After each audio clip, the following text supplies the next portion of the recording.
Aujourd'hui, bien-aimés de Dieu, chers amis, nous parlons de l'égoïsme et de l'orgueil, deux ennemis du couple. Je pourrais dire que l'égoïsme et l'orgueil ne sont pas uniquement des ennemis du couple, mais des ennemis de toute la société. L'homme égoïste est un homme qui ne pense qu'à lui-même. Les autres ne comptent pas. Et j'ai l'habitude de traduire l'homme égoïste en ces termes: mon, ma, mais. C'est-à-dire, tout revient vers lui, tout est centré sur lui. Donc vous voyez, je pourrais même dire à la limite que c'est un homme qui ne pense pas aux autres. C'est un homme qui n'est pas attentif à la souffrance des autres.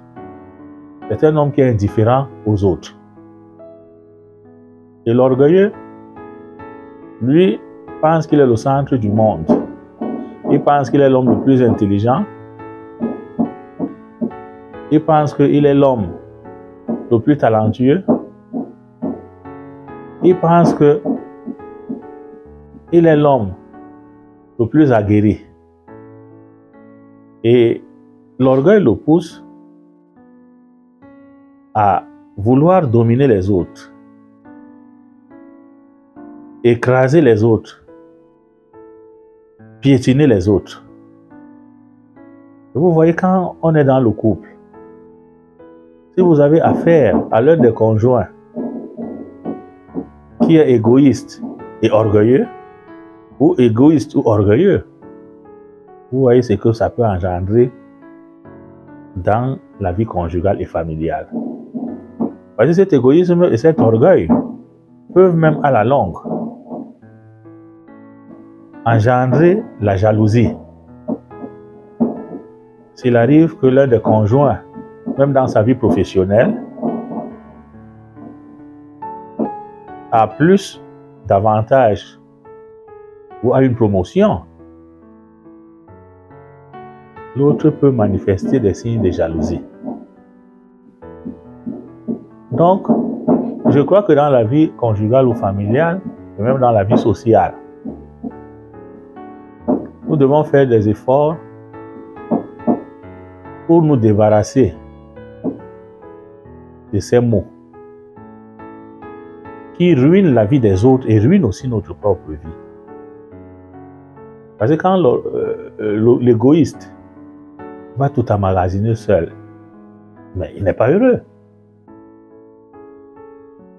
Même si on est dans l'abondance et qu'on n'arrive pas à partager, on n'arrive pas à accompagner ceux qui souffrent, nos frères et sœurs, ils ne sont pas heureux. Et il y a des situations de la vie aussi qui nous poussent à croire que l'orgueil est un mauvais chemin. Parce que l'orgueil pense qu'il est puissant. Il pense qu'il est éternel. Mais non. Mais nous sommes des êtres finis, limités. La maladie, la souffrance et la mort. Quand ces mots frappent à notre porte, que peut faire notre orgueil? Que peut faire notre égoïsme? Donc, comme conseil, nous devons continuellement prier Dieu, même si nous avons ces tendances en nous, ces envies, pour que l'Esprit Saint les calme